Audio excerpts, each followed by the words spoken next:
Salam damai sejahtera di dalam Tuhan kita Yesus Kristus. Shalom, selamat pagi dan semangat pagi. Jumpa kembali dalam renungan pagi kita untuk hari ini, Minggu 27 November tahun 2022. Puji Tuhan untuk segala berkat yang boleh kita terima, boleh kita rasakan hingga di pagi hari ini. Dan pekabaran firman Tuhan kita di pagi ini dengan judul, Melakukan Kehendaknya Menjamin Kesejahteraan. Sebelum kita lanjutkan, mari berdoa. Bapa di surga, terima kasih atas kebaikan Tuhan dalam kehidupan kami, pemeliharaan-Mu sepanjang malam kami beristirahat, kami boleh bangun di pagi ini dengan penuh sukacita. Kami menyediakan hati kami untuk mendengarkan pekabaran firman Tuhan.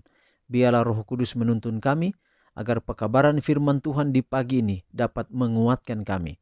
Terpuji nama Tuhan, dalam nama Yesus kami telah berdoa. Amin. Renungan pagi kita sekali lagi di pagi ini dengan judul, Melakukan Kehendaknya Menjamin Kesejahteraan. Yosua 1 ayat 8 ayat firman Tuhan, janganlah engkau lupa memperkatakan kitab Taurat ini, tetapi renungkanlah itu siang dan malam, supaya engkau bertindak hati-hati sesuai dengan segala yang tertulis di dalamnya. Sebab dengan demikian perjalananmu akan berhasil dan engkau akan beruntung. Sekali lagi Yosua 1 ayat 8, janganlah engkau lupa memperkatakan kitab Taurat ini, tetapi renungkanlah itu siang dan malam, supaya engkau bertindak hati-hati sesuai dengan segala yang tertulis di dalamnya. Sebab dengan demikian perjalananmu akan berhasil dan engkau akan beruntung. Di dalam hukumnya, Allah telah memberitahukan prinsip-prinsip di mana terletak segala kemakmuran sejati, baik secara bangsa maupun secara perorangan. Allah memberkati pekerjaan tangan manusia, supaya mereka dapat mengembalikan kepadanya bagiannya. Ia memberi mereka sinar matahari dan hujan. Ia yang menumbuhkan sayur-sayuran dengan segar. Ia memberi kesehatan dan kesanggupan untuk memperoleh pendapatan. Setiap berkat berasal dari tangannya yang berkelimpahan, dan ia menginginkan pria dan wanita supaya menunjukkan rasa syukur dan terima kasih mereka dengan mengembalikan kepadanya sebagian dalam bentuk persepuluhan dan persembahan-persembahan, dalam persembahan syukur, dalam persembahan sukarela.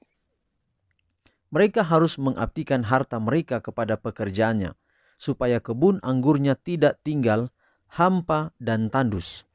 Dengan pengetahuan tentang hukum ilahi dan penurutan pada ajarannya, manusia dapat menjadi anak-anak Allah. Dengan melanggar hukum itu, mereka menjadi hamba setan. Di satu sisi, mereka bisa mencapai ketinggian moral yang tinggi, atau di sisi lain, mereka mungkin turun ke dalaman kejahatan dan keburukan. Tuhan menguji manusia dengan berbagai cara. Dia menguji beberapa orang dengan memberikan kepada mereka karunia-Nya yang kaya, dan orang lainnya dengan menahan kemurahannya. Dia membuktikan kepada orang kaya untuk melihat apakah mereka akan mencintai Tuhan Sang Pemberi dan juga sesamanya manusia seperti diri mereka sendiri. Ketika manusia menggunakan karunia ini dengan benar, Tuhan senang.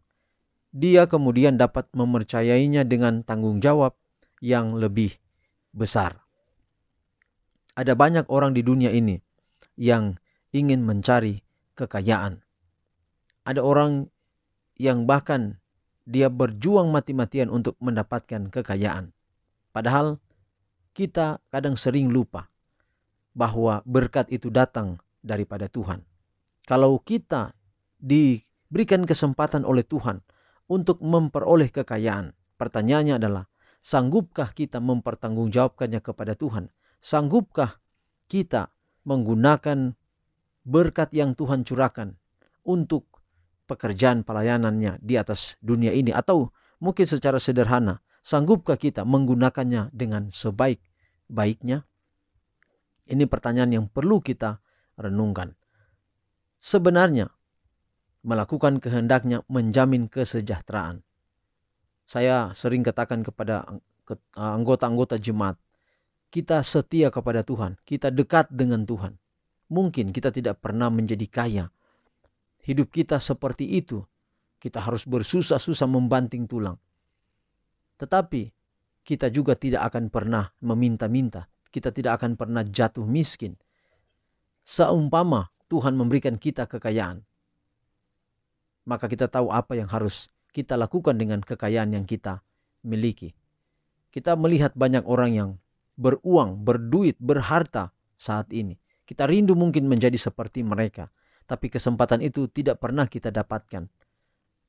Tapi apa yang kita miliki hari ini sebagai kekayaan yang kadang tidak dapat dinilai dengan uang. Contoh, rasa sukacita, kebahagiaan bersama dengan keluarga, dengan anak-anak, kita boleh bermain.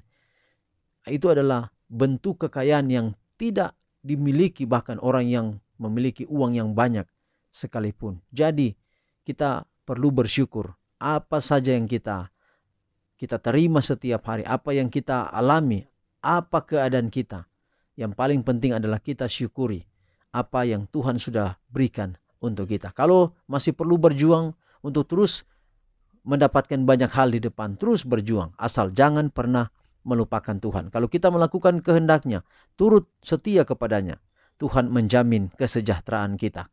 Kesejahteraan tidak dapat diukur dengan harta, banyaknya harta yang kita miliki. Tetapi besarnya sukacita, kebahagiaan di tengah kesederhanaan. Kita merasakan kebahagiaan. Itu oleh karena pemberian yang berharga daripada Tuhan. Biarlah hari ini kita tidak mengejar kekayaan. Pernah seorang pilot berkata kepada saya, jangan pernah kejar kekayaan. Karena kekayaan itu memiliki 6 bahkan sampai 8 kaki. Biarlah kekayaan mengejar kita. Kalau kita dikejar oleh kekayaan, maka dia akan melewati kita. Kita bisa mendapatkan banyak hal di dunia ini. Tapi yang paling terpenting, kita boleh tetap setia agar apa yang kita dapatkan kita bisa gunakan dengan sebaik-baiknya. Tuhan kiranya memberkati pekabaran di pagi ini. Mari kita akhiri dalam doa, mari berdoa. Bapa di surga, terima kasih pekabaran yang indah hari ini. Kiranya kami boleh tahu apa yang harus kami buat hari ini dengan kekayaan, dengan harta, dengan talenta, dengan pemberian Tuhan yang Tuhan karuniakan kepada kami. Supaya kami tidak melupakan Tuhan, bahkan kami tetap bersyukur atas semua pemberian-Mu bagi kami. Pelihara kami hari ini dalam setiap tugas tanggung jawab kami, biarlah kami selalu berhasil oleh karena Tuhan. Berkati semua pendengar renungan pagi, di mana saja berada. Kasih Allah menyertai kami semua. Terpuji nama Tuhan. Dalam nama Yesus kami telah berdoa. Amin. Saudaraku, demikian pekabaran pagi ini. Tuhan memberkati kita semua. Shalom.